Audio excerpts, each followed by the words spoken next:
From the Storm Team 6 Tracking Center, I'm meteorologist Todd Clausen. It's a Storm Team 6 alert day as we'll be dealing with the potential of a few isolated thunderstorms here this afternoon that could be strong to severe. Hail is going to be the main threat as these storms move through. And you can see from the Storm Prediction Center, the highest probability of the hail will be north of Interstate 70 here this afternoon, and then eventually over towards the Richmond area as well. Here's the timeline on TrueCast.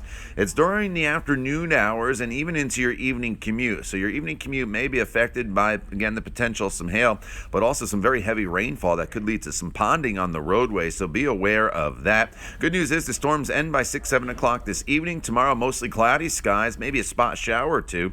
Temperatures cooler than today, but still above normal as we top off right around 54 to 55 degrees. Now, Wednesday is the coldest day this week, but we'll have the sunshine. That's the good news.